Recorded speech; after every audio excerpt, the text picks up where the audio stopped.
Hello again from my front porch. I am here with my sister Toni, who just had a birthday. She is almost now as ancient as me. Fortunately, I am in the lead, and so she will never catch up. Always in the lead. Yes. Forever. Yeah. But there is a story that has haunted Toni for almost her entire life.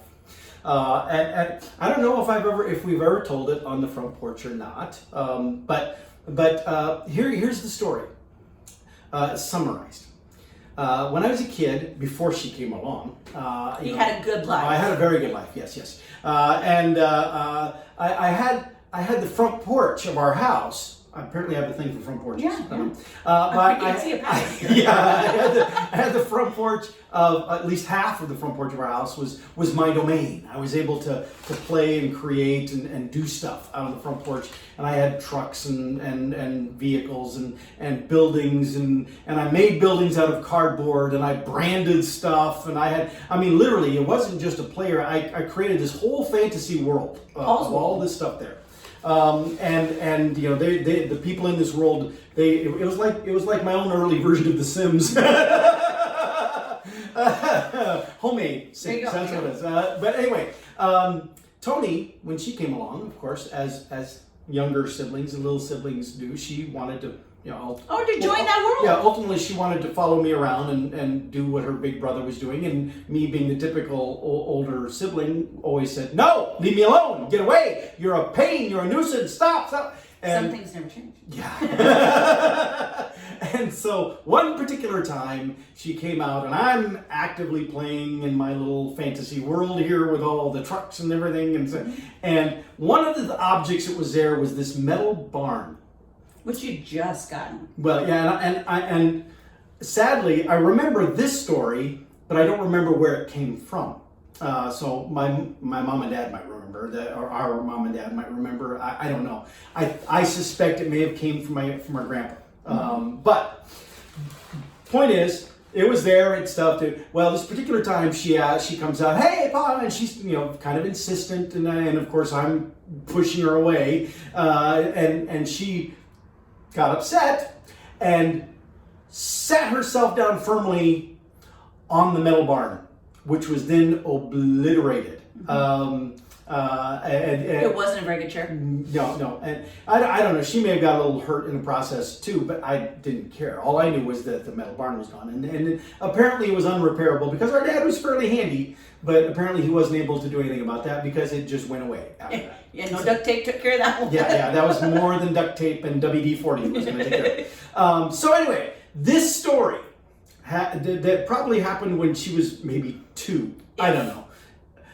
This story has haunted her the rest of her life. And as I said, she just had a birthday. She is a little older than 2 now.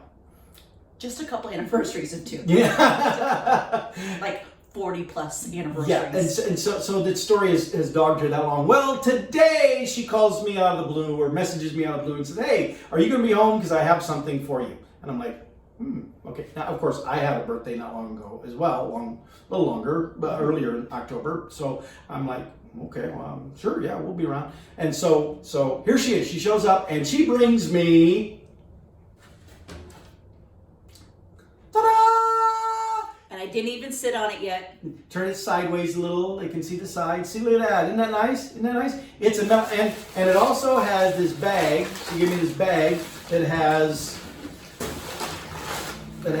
All the little animals and stuff in it, and really good. Now I will let you tell the story about you finding it and how complete it was. Just stuff you were just telling me a little bit ago. So we went to an antique tractor place, and so I'm walking around and I come across this, and of course, as Paul said, there's quite the story behind it, and it caught my eye. And we had just been to the museum in Dyersville, where they have all the toy tractors, and of course they have the Earl Company. Yeah, and of course where they have all like 2 floors and everything, and several of these metal barns as well. And as I'm looking at those metal barns in the museum, I'm remembering the story of the childhood. So then we go to the antique store down the road.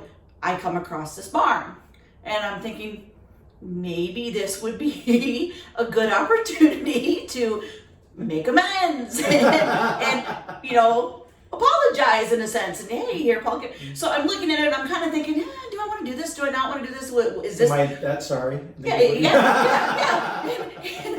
And a couple of sweet ladies come along and they're looking at it. Another gentleman comes along and they're all telling me about how they've never seen one like that and this and that, and kind of what's the hold up. And I'm like, I just don't know if I'm that sorry. And then they're telling me that they've never seen one with this many pieces, and they and just some different things. And so I finally decided, obviously, to buy it. And as I'm walking out, these two very sweet ladies who I had bumped into at different times throughout the store see me, and I have not noticed them. And as I'm walking out, they start cheering from their vehicle. Yay, you got it! You really are sorry. Good for you. See, now a lot of people know just how sorry she is. Yeah. Okay. Well, apology accepted. And even though it's a great story, I suppose I'll have to stop telling it now because she's made amends. Honestly, when I was first looking at it, my first thought was, it's really small.